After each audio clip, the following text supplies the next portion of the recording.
Radio France Internationale, il est 18h à Paris, 16h en temps universel. Le journal en français facile. Marion Casanov. Vendredi 7 juin 2024, bienvenue dans cette nouvelle édition du journal en français facile. À la une, Joe Biden encore en Normandie pour les suites des commémorations du débarquement.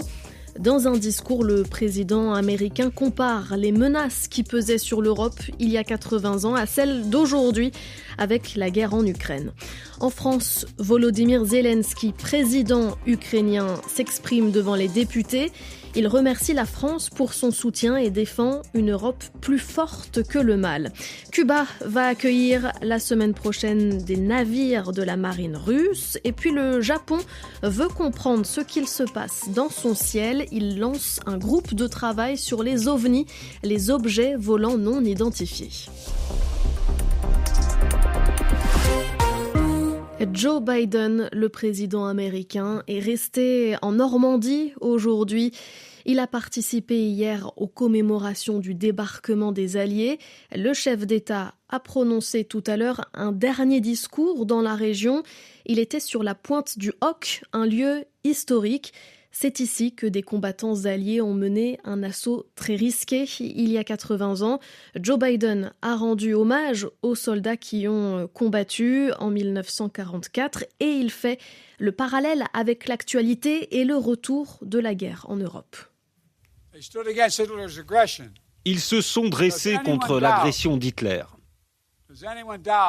Qui doute qu'aujourd'hui, ils voudraient que l'Amérique s'oppose à l'agression de Poutine, ici, en Europe ? Ils ont pris d'assaut les plages aux côtés de leurs alliés. Quelqu'un croit-il que ces Rangers voudraient que l'Amérique fasse cavalier seul aujourd'hui ? Ils se sont battus pour vaincre une idéologie haineuse dans les années 30 et 40. Qui peut douter qu'ils ne remueraient pas ciel et terre pour vaincre les idéologies haineuses d'aujourd'hui ? Ces Rangers ont placé leur mission et leur pays au-dessus d'eux-mêmes. Quelqu'un croit-il qu'ils n'en demanderaient pas moins de chaque Américain aujourd'hui ? Ces Rangers se souvenaient avec respect de ceux qui avaient donné leur vie au combat. Pourrait-il imaginer que l'Amérique n'en fasse pas autant aujourd'hui ?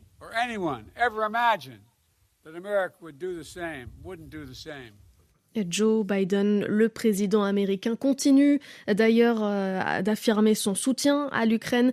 Il a annoncé une nouvelle aide de 225 millions de dollars pour Kiev.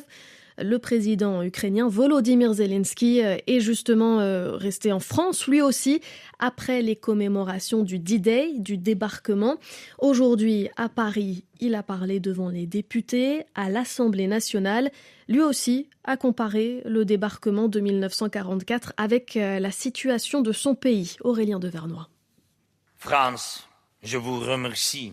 Des remerciements de Volodymyr Zelensky accueillis par un tonnerre d'applaudissements des députés. Au lendemain de l'annonce par Emmanuel Macron de la livraison d'avions de chasse par la France, le président ukrainien n'a pas caché sa satisfaction. Je suis certain qu'un jour viendra où l'Ukraine pourra voir dans son ciel ces avions tels que nous les avons vus hier dans le ciel de Normandie et qu'ils prouveront que l'Europe est plus forte que le mal qui a osé la menacer. Mais il a aussi rappelé que la Russie était un ennemi commun de l'Ukraine et de l'Europe, rappelant notamment ses actions contre les intérêts français. Ce régime russe ne connaît pas de limites. L'Europe ne lui suffit plus. Il a détruit la Syrie, perturbe le Sahel, il investit dans la terreur.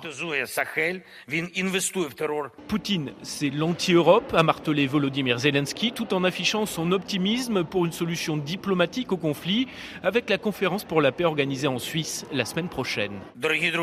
Chers amis, le sommet pour la paix sera notre D-Day, le jour de la diplomatie. Mais les 15 et 16 juin, près de Lucerne, les absents seront très nombreux. Outre la Russie non invitée, la Chine et la plupart des pays d'Afrique et d'Amérique latine ne devraient pas faire le déplacement. Aurélien Devernois. La Russie continue d'avancer en Ukraine, de gagner du terrain. Selon son président Vladimir Poutine, l'armée russe a conquis 47 villages depuis le début de l'année. 3 bateaux et un sous-marin nucléaire russe sont en route pour Cuba. Ils traversent en ce moment l'Atlantique et devraient arriver la semaine prochaine, selon les autorités cubaines.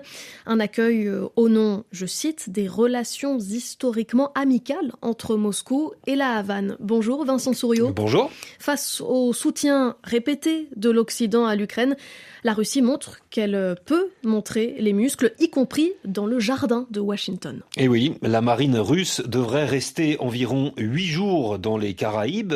Ce n'est pas officiel, mais il faut s'attendre à des manœuvres militaires conjointes, des simulations de combat navals et aériens coordonnées entre Cuba et la Russie. Et cela, ça n'est jamais arrivé depuis 5 ans. Vladimir Poutine montre une fois de plus que les Occidentaux ne l'impressionnent pas, avec l'aide du côté cubain d'un certain Raúl Castro, 93 ans, officiellement retraité, mais toujours très influent selon le chercheur Rafael Pedemonte de l'université de Poitiers. C'est Raúl Castro qui a articulé les relations militaires avec la Russie depuis 1960. Donc je pense que lui, il reste effectivement assez, on va dire, fidèle à l'Union soviétique, puis ensuite la Russie. Et à mon avis, c'est toujours à cette échelle-là qu'on prend les décisions les plus importantes. Cuba qui prend tout de même ses précautions, déploiement d'après la Havane qui n'enfreint pas le droit international et qui ne menace pas l'ordre régional puisque aucun des navires russes n'est équipé d'armes nucléaires. L'analyse est la même à Washington. Les États-Unis ne se disent ni inquiets ni surpris, mais regarderont ce spectacle de très près. Vincent Souriau du service international de RFI. Les États-Unis regardent aussi du côté du Proche-Orient, à Gaza. L'armée américaine a pu réinstaller le port temporaire dans l'enclave palestinienne. Il avait été construit pour recevoir de l'aide humanitaire envoyée par bateau, mais il a été endommagé, abîmé par une tempête. Le port peut donc à nouveau fonctionner. Gaza est toujours bombardé par l'armée israélienne. Le Hamas doit valider ou non dans les prochains jours un accord de trêve. La guerre entre Israël et le Hamas est entrée aujourd'hui dans son 9e mois. Aujourd'hui, en Chine, 13 millions de lycéens partagent la même inquiétude, le même stress. Le Gaokao a débuté aujourd'hui. Il s'agit d'un concours très exigeant pour entrer à l'université. Les jeunes Chinois préparent ces épreuves dès leur plus jeune âge. Beaucoup de parents paient même à leurs enfants des cours particuliers. On reste en Asie. Nous partons pour le Japon. À présent, le Japon se penche très sérieusement sur la question des ovnis, les objets volants non identifiés. Le Parlement vient de lancer un groupe de travail. Il devra déterminer si ces ovnis sont une menace pour la sécurité nationale. Frédéric Charles. Les parlementaires japonais ne disent pas s'ils croient ou non aux soucoupes volantes et aux extraterrestres. Ils défendent une approche scientifique rigoureuse de ce phénomène. Ce n'est pas parce que l'on ne connaît pas la nature exacte de ce phénomène aérien que nous devons continuer à faire l'autruche, déclare un ancien ministre de la Défense. Le groupe de travail veut que le gouvernement japonais améliore ses capacités de détection des ovnis. Le Pentagone américain reconnaît que ces phénomènes posent un problème de sécurité nationale. Un député japonais dit que si les ovnis se révélaient être des armes secrètes de pointe ou des drones espions déguisés, cela pourrait constituer une menace pour la sécurité du Japon.